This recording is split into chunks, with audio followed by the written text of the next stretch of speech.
So let us just talk and perhaps even trade.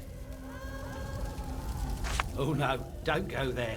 Please, just stop it. No, no more, I beg of you. Not another word. This cannot be happening.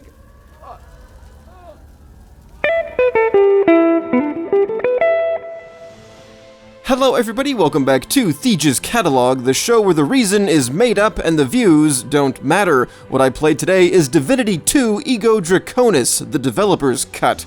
Developed by Larian, the acclaimed team behind Monkey Tales, Divinity 2 takes us on a journey of deceit and treachery through a fully realized action RPG world. In Divinity 2, you are a liberal, in my case, a militant feminist. You start the game out training for your role as a teabag slayer to finally rid the world of the horrors of conservatism.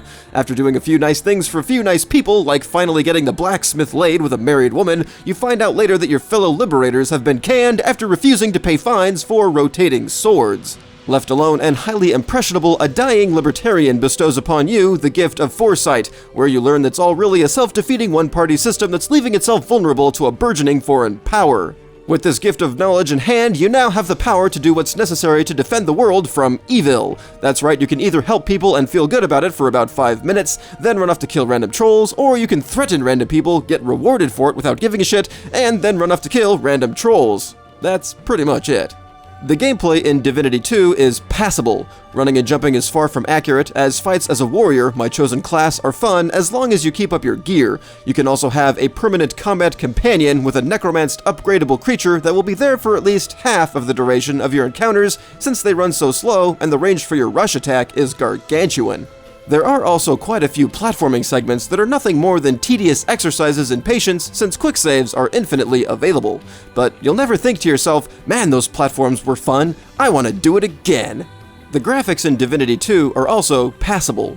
Okay, a little more than just passable, but really the only beautiful parts are when you're outdoors, and even then you can run into a cul-de-sac where the palette changes from perfect to too warm or too cold.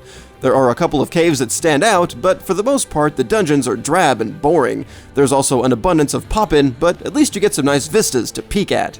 Despite all of this though, despite all these things, I still plugged 20 hours into this game over the course of a week, which is not easy to get me to do. There's a lot of content packed into a relatively small world compared to, say, The Witcher, and it's easy to say, okay, just one more quest. What helps is there's a lot of information available for the game online, and it's easy to look up where to go and how to find the nearest secret, and of course you must smash every box, barrel, and crate to see if there's anything in there.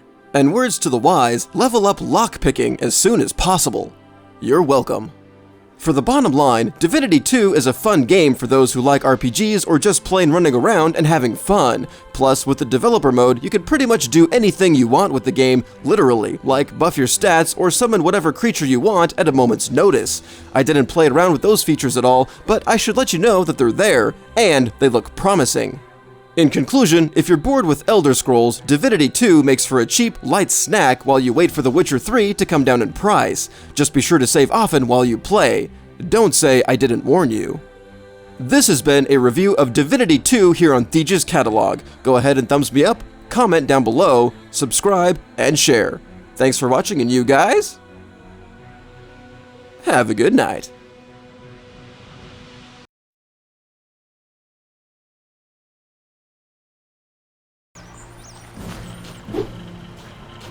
Feel my wrath!